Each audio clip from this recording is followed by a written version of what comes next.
احمدی حضرات کی بچپن سے برین واشنگ کی جاتی ہے۔ سب سے پہلے تو مسلمانوں اور خاص طور پر علماء اسلام کا نہایت منفی تصور ان کے ذہنوں میں بٹھایا جاتا ہے۔ پھر انہیں بتایا جاتا ہے کہ مسلمانوں کی طرف سے ان کا سماجی بائیکاٹ ان کی سچائی کی دلیل ہے، اور یہ کہ احمدیت پھیل رہی ہے، اور یہ کہ وہ 73واں فرقہ ہے، وغیرہ وغیرہ۔ یہ سب کچھ نفسیات کے اصولوں کے مطابق بار بار دہرایا جاتا ہے، حتیٰ کہ ایک عام احمدی ان باتوں کی تحقیق کیے بغیر انہیں فرض کر لیتا ہے۔ سچ تو یہ ہے کہ جماعت احمدیہ میں دیانتدارانہ تحقیق ذرا مشکل کام ہے۔ سوائے پتھروں کے اور جمادات کے سب نشو و نما کھلے ذہن سے ہم کر سکتے ہیں، سوچ سکتے ہیں، اور یعنی جو جیسے ریجیمنٹیشن آف مائنڈ جو ہے یہ تو ایک مرض ہے اور یہ سب سے بڑی بیماری ہے، تو صحت مند ذہن اور صحت مند دل اور شعور کے ساتھ اور آگہی کے ساتھ اپنے موقف پر، اپنے نظریات پر، اپنے عقائد پر نظر کرتے رہنا چاہیے۔ اور اگر ہماری نیت ہو حق تک پہنچنے کی کھلے ذہن کے ساتھ، کھلے دل کے ساتھ، تو میں نہیں سمجھتا، میرا ایمان ہے کہ پروردگار عالم آپ کے انتظار میں ہیں، خیر اور نیکی آپ کی منتظر رہے گی۔ اگر آپ اللہ کو ترجیح اولا سمجھ کر اس کی طرف رجوع کریں گے تو پروردگار عالم خود آپ کو اپنی طرف متوجہ کر لیں گے، یہ میرا ایمان ہے۔ میرے والدین نے ہمیں کبھی مرزا صاحب کی کتابیں ساری نہیں پڑھائیں، اسی طرح ان کے والدین نے بھی ساری نہیں پڑھی ہوئی تھی۔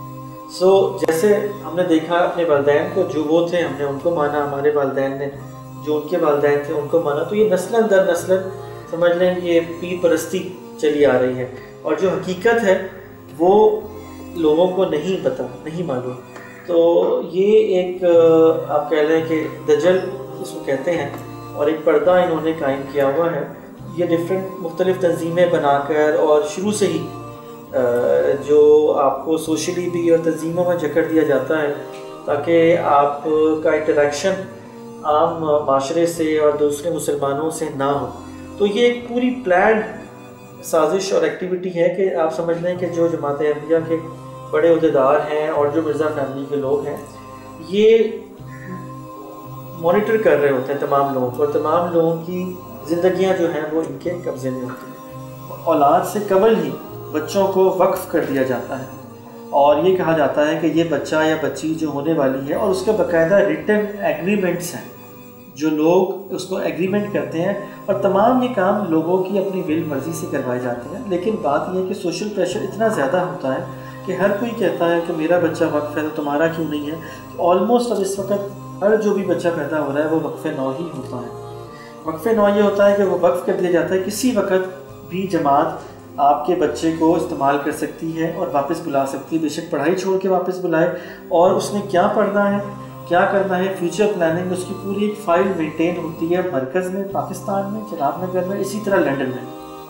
اس کا پورا ریکارڈ، کیریئر ریکارڈ مینٹین ہوتا ہے، اور وہ کوئی پڑھائی تعلیم کوئی چیز بھی بغیر اجازت کے اس کے ماں باپ نہیں کر سکتے۔ تو یہ بنیادی انسانی حقوق کی بھی خلاف ورزی ہے۔ اس جماعت کا نظام اپنے ہی لوگوں کو دھوکے اور عیاری سے غلام بناتا ہے۔ اخراج اور مقاطعے کی تلوار عام احمدی پر ہر وقت لٹک رہی ہوتی ہے۔ ان سزاؤں کے نتیجے میں خاندانوں میں تفریق پیدا کر دی جاتی ہے، بیوی اور شوہر کو جدا کر دیا جاتا ہے، حتیٰ کہ والدین اور بچوں کے مابین دیوار حائل کر دی جاتی ہے۔ اپنے بیوی بچوں اور والدین سے کٹ جانا جسمانی تکلیفوں کے مقابلے میں کہیں زیادہ خوفناک اور اذیتناک ہوتا ہے۔ Love for all and hatred for none کا نعرہ لگانے والی اس جماعت کا نظام مرزا بشیر الدین محمود نے بنایا تھا۔ اس نظام کو بنانے کے پس پردہ ان کی کیا سوچ کار فرما تھی، ملاحظہ کیجیے۔ حکومت ہمارے پاس نہیں ہے کہ ہم جبر کے ساتھ ان لوگوں کی اصلاح کریں، اور ہٹلر یا مسولینی کی طرح جو شخص ہمارے حکموں کی تعمیل نہ کرے اسے ملک سے نکال دیں، اور جو ہماری باتیں سننے اور ان پر عمل کرنے پر تیار نہ ہو اسے عبرتناک سزا دیں۔ اگر حکومت ہمارے پاس ہوتی تو ہم ایک دن کے اندر اندر یہ کام کر لیتے۔ ان کو سب سے بڑا جو خدشہ ہے اور جو ہوتا ہے وہ یہ نہیں ہوتا کہ اس نے ہمیں چھوڑ دیا، سب سے بڑا خدشہ یہ ہوتا ہے کہیں اس کو دیکھتے ہوئے حق اور سچ اور نور اور ہدایت اور اصل اسلام کی طرف باقی جو نوجوان ہیں یا باقی جو احمدی ہیں جو چھوڑنا چاہتے بھی ہیں ان کو ایک راہ ملے۔ اس لیے ان کی پوری کوشش ہوتی ہے اور ہے کہ وہ اس شخص کو جو ان کو چھوڑتا ہے یا خاندان جو چھوڑتا ہے اس کو ہر طرح سے ثابت کریں کہ وہ ناکام ہو گیا، اور اس کے بعد وہ کہیں دیکھو یہ عبرت کا نشان بنا ہے، اس نے خدا نعوذ باللہ جو ہے یا خدا نہ خواستہ ہم صحیح مسلمان تھے ہمیں چھوڑا ہے، اب اس کو کیا حال کیا۔ اس کے علاوہ سب سے بڑا جو مشکل مجھے آئی اور آ رہی ہے، لیکن الحمدللہ میں ثابت قدم ہوں اور رہوں گا، آپ دعاؤں کی درخواست بھی ہے تمام مسلمانوں سے کہ میرے بچے، ایک بیٹی ہے میری یسرا طاہر خان اور 5.5 سال کی بیٹا ہے 3 سال کا یاسر منصور خان، جو اسلام آباد میرے ساتھ رہ رہے تھے، ان کو مجھے بتائے بغیر اور میری سابق اہلیہ جو تھی وہ لے کے چناب نگر چلی گئی، کیونکہ وہ وہاں کے ایک جماعت کے عہدیدار اور وہاں کے امام ان کی بیٹی، اور تقریباً 11 مہینے ہو گئے نہ میری بچوں سے بات کروائی گئی ہے، نہ میں وہاں جا سکتا ہوں، نہ میری بچوں سے ملاقات کرائی گئی ہے۔ تو اس سے پہلے میں آپ کو عرض کروں کہ میں اور میری والدہ ہم اپنے بچوں سے ملنے کے لیے چناب نگر گئے تھے۔ وہاں پر ہم کسی گھر میں ٹھہرے تھے، میرا جو سسرال تھا اس کے گھر میں نہیں گئے تھے۔ میرے جو سسر ان کا نام محمود مجیب اصغر ہے، وہ انجینئر ہیں اور جماعت کے ہی ملازم ہیں۔ انہوں نے خود اپنی گاڑی پہ اور جماعت کی وہاں پر جو سیکیورٹی فورسز ہیں انہوں نے اور عام سیکیورٹی فورسز باقاعدہ ایک کمانڈو ایکشن کیا، اور ان کی کوشش یہ تھی کہ مجھے کوئی نقصان پہنچایا جائے، لیکن الحمدللہ جس گھر میں ہم تھے وہاں وہ داخل نہیں ہو سکے اور ہم نے دروازہ نہیں کھولا۔ انہوں نے میری بوڑھی والدہ کو بھی دھمکیاں لگائی اور سب کچھ کہا۔ اس وقت it was so sudden, there were no video cameras and must have recorded that, so then we call police. Chenab Nagar میں ہم نے پولیس کو کال کیا، لیکن ٹو مائی سرپرائز کہ وہاں پر جو پولیس ہے اس نے آنے سے انکار کر دیا، اور اس نے یہ کہا کہ چناب نگر میں جو ہے ٹھیک ہے پولیس ہے، تھانہ ہے، لیکن یہاں پہ ان کا اپنا امور عامہ ڈپارٹمنٹ ہے، اپنی سیکیورٹی ہے، اپنی فورس ہے، اس لیے ہم کچھ نہیں کر سکتے۔ پھر میں نے ایلیٹ فورس کو کال کیا، پھر ہم نے وہاں سے اسپیشل برانچ کو بھی کال کیا، لیکن سب نے یہ کہا کہ ہم کچھ نہیں کر سکتے۔ پھر آدھے گھنٹے کے بعد تھینکس ٹو ایلیٹ فورس کہ جب وہ چلے گئے تب وہ لوگ آئے، اور انہوں نے کہا کہ بہتر یہ ہے کہ ایلیٹ فورس کے نوجوان تھے کہ آپ یہاں سے چلے جائیں، کیونکہ یہ لوگ آپ کو نقصان پہنچا سکتے ہیں اور یہاں پہ ہمارا کوئی بس نہیں چلتا۔ اور حقیقت یہ ہے کہ چناب نگر کے اندر پاکستان کا قانون نہیں چلتا، it's a know go area. لیکن جس جماعت کی بنیاد ہی غلط نظریات پر رکھی گئی ہو، اس کو ڈسپلن اور تنظیمی پابندیوں سے کب تک قائم رکھا جا سکتا ہے؟ چنانچہ جدید ٹیکنالوجی اور خاص طور پر انٹرنیٹ اور سوشل میڈیا نے احمدی نوجوانوں کو بیدار کر دیا ہے۔ بہت بات کی جاتی ہے ہمارے لبرل حلقے کی طرف سے بھی، اور خود احمدی جو لوگ ہیں وہ یہ بات خاص طور پہ باہر کے ملکوں میں اس بات کو بہت زیادہ وہ ہائی لائٹ کرتے ہیں کہ احمدیوں پہ بڑا ظلم ہو رہا ہے، تشدد ہو رہا ہے، اور اس طرح کے واقعات پاکستان میں ہو رہے ہیں بہت زیادہ۔ لیکن ہم دیکھتے ہیں کہ پاکستان میں احمدی جو ہیں وہ بہت نارمل زندگی گزار رہے ہیں، ان کے کاروبار ہیں بڑے بڑے، ان کے بہت اوپنلی جو ہیں وہ ان کی پروڈکٹس ہم دیکھتے ہیں کہ ہیں، اور ہر شعبہ زندگی کے اندر ان کا بزنس ہے، ہم دیکھتے ہیں کہ ان کی پراپرٹی ہے، ہم دیکھتے ہیں کہ وہ بڑے بڑے عہدوں پہ بھی فائز ہیں، اور ایجوکیشنل اداروں کے اندر بھی کوئی ان پہ کسی طرح کی پابندی نہیں۔ بڑے بڑے جتنے تعلیمی ادارے ہیں وہاں پہ احمدی اسٹوڈنٹس ہیں، وہاں پہ احمدی ٹیچرز ہیں، ہیڈ آف ڈپارٹمنٹس ہیں، ڈینز ہیں، پروفیسرز ہیں۔ میرے خیال میں اکا دکا جب کوئی واقعہ ہوتا ہے تو اسے بہت زیادہ یہ لوگ ہائی لائٹ کرتے ہیں، اور میں اس واقعے جو احمدی کے خلاف اگر کوئی ظلم ہو، ظاہر ہے کہ میں اسے سپورٹ نہیں کر رہا، وہ یقیناً غلط ہے، کنڈیمیبل ہے۔ احمدی پاکستان کے شہری ہیں، وہ پیسفلی یہاں رہنے کا انہیں حق حاصل ہے، اور ان کی جان مال عزت جو ہے وہ باقی مسلمانوں کو اس کی ظاہر ہے کہ رسپیکٹ کرنی چاہیے۔ لیکن سوال یہ ہے کہ جیسے ہم نے پہلے کہا کہ احمدی جو مائنڈ سیٹ ہے وہ اصل میں چھوٹی چھوٹی چیزوں کو اپنے مفاد میں استعمال کرنے کا بہت زیادہ ایک آرٹ انہوں نے ڈیولپ کر لیا ہے۔ احمدی جو نوجوان ہیں اتنی بڑی خواہش رکھتے ہیں اور ترستے ہیں کہ پاکستان میں ہمارے ساتھ کوئی ظلم ہو، ہمارے ساتھ کوئی زیادتی ہو، ہمارے ساتھ کوئی لڑائی ہو، اور ہم باہر جا کے اسائلم کلیم کریں، اور ان بیچاروں کو یہاں وہ ظلم ملتا نہیں ہے، ان کے ساتھ کوئی زیادتی ان کو ملتی نہیں ہے، تو پھر وہ جھوٹی اپنے خلاف ایف آئی آر کٹوا کے، پیسے دے کے جھوٹی ایف آئی آر کٹوا کے، تو وہ کوشش کرتے ہیں کہ ہم باہر دنیا کو بتا سکیں کہ ہمارے ساتھ ظلم ہو رہا ہے۔ پھر پاکستان میں کبھی کسی نے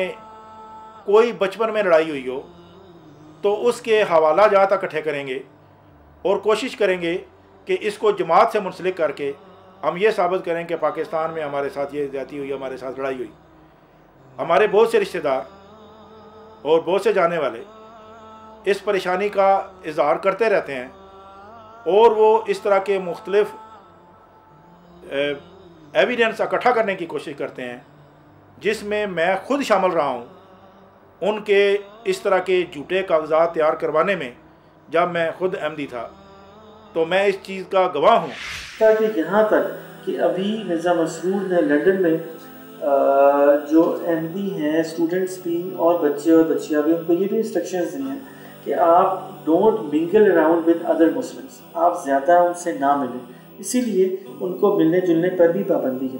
تو آپ یہ سمجھ لیں کہ جو احمدی ہیں، عام احمدی ہے، وہ اس وقت مظلوم ہے اور معصوم ہے، اور وہ ان کے ظلموں کی چکی میں پس رہا ہے۔ اس کو بالکل نہیں پتا کہ مرزا کون تھا، اس نے کیسی زندگی گزاری، اس نے کیا کہا، صرف اس کو یہ پتا ہے کہ میں نے اس سو کالڈ نظام کو فالو کرنا ہے اگر میں نے اس نظام میں رہنا ہے۔ مثال کے طور پہ کہ اگر احمدی عورت کو یا مرد کو یہ کہہ دیا جائے کہ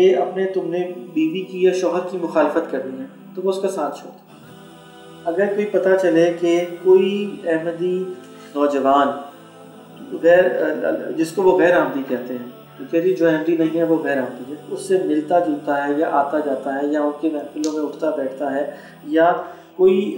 ایسے سوال لے کے آتا ہے جو کہ مرزا کی زندگی پہ معترضانہ سوال ہے، وہ لے کے آتا ہے، تو اس کے خلاف ایک باقاعدہ گھر کے اندر ہی تحریک شروع ہو جاتی ہے۔ احمدی گھروں میں الاؤ نہیں ہے کہ وہ کوئی بھی قرآن کی دوسری تفسیر اپنے گھر میں رکھ سکے اور کوئی بھی دوسری کتابیں اپنے گھر میں رکھ سکیں، کیونکہ جماعت احمدیہ کی بکس نہیں۔ اگر وہ رکھتے ہیں تو وہ باپ ہے تو وہ بیٹے کے خلاف ہو جائے گا، اگر ماں ہے تو وہ بیٹی کے خلاف ہو جائے گی، اس سے میاں بیوی دوسرے کے خلاف ہو جائیں گے، اور ان کی ایک سوشل بائیکاٹ ہو جاتا ہے، جس میں مختلف قسم کی سزائیں ہیں جو دی جاتی ہیں۔ مثال کے طور پہ کہ آپ جماعت کے پروگراموں میں نہیں آ سکتے، جماعت کے پروگراموں میں شرکت نہیں کر سکتے۔ حقیقت یہ ہے کہ انسانی حقوق کی پامالی یا انسانی حقوق کی خلاف ورزی جتنی احمدیوں میں ہے اتنی عام مسلمانوں میں نہیں ہے۔ جتنے ظالم یہ لوگ ہیں اتنے عام نہیں ہیں مسلمان، جتنے متعصب یہ لوگ ہیں اتنے عام مسلمان نہیں ہیں۔ یہ لوگ جو ان کی جماعت کو چھوڑ جائے اس کا قافیہ تنگ کر کے رکھ دیتے ہیں، ان کے اوپر جھوٹے مقدمات بناتے ہیں، ان کی جائیدادوں کو ہڑپ کرنا، ان کی جو بھی ان کے مفادات ہیں ان کو نقصان دینا، ان کو معاشرے میں تنگ کرنا، ان کا بائیکاٹ کروانا، ان پہ جھوٹے پرچے کروانا، یہ ان کے معمول کی بات ہے۔ انسانی حقوق کی خلاف ورزی جو ان کی طرف سے ہے وہ عام مسلمانوں کی طرف سے نہیں ہے، صرف یہ ہے کہ ان کا پروپیگنڈا بہت زیادہ ہے اور دنیا میں یہ اپوز کرتے ہیں کہ یہ ہمارے ساتھ بہت زیادتی ہو رہی ہے، جبکہ جو مسلمان ادھر سے آ کے جو مسلمان ہو رہے ہیں ان کے ساتھ جو زیادتی ہو رہی ہے یہ ہمارے مسلمانوں کی کمزوری ہے کہ اس کو وہ ہائی لائٹ نہیں کرتے، میں اس کا پرسنل گواہ ہوں، میں خود ان کا متاثرہ شخص ہوں کہ آج ہمیں ادھر آئے ہوئے مسلمان ہوئے 13 سال ہو گئے ہیں۔ جب سے ہم نے یہ سوچا اور کوشش کی، اس وقت سے انہوں نے ہم پہ مقدمات قائم کر رکھے ہیں اور آج تک ہم وہ مقدمات بھگت رہے ہیں۔ اس وجہ سے یہ کوئی نہیں کہہ سکتا کہ جی وہ بڑے پرامن لوگ ہیں، وہ بھی اسی طرح ہے۔ اگر ان کا اختیار بس چلے تو بڑا بڑا وہ ظلم کرتے، جو ان کی کمیونٹی کو چھوڑ کر جائے اپنے ضمیر کی آواز کے مطابق، جو اس کے ساتھ وہ سوشل بائیکاٹ اور جو کچھ اس کو خراب کرنے کی کوشش کی جاتی ہے، وہ ایک الگ داستان ہے۔ بے شمار لوگ ہیں جنہوں نے ان کو ترک کیا ہے، ان کو بڑے چیلنج کا سامنا کرنا ہر قسم کا۔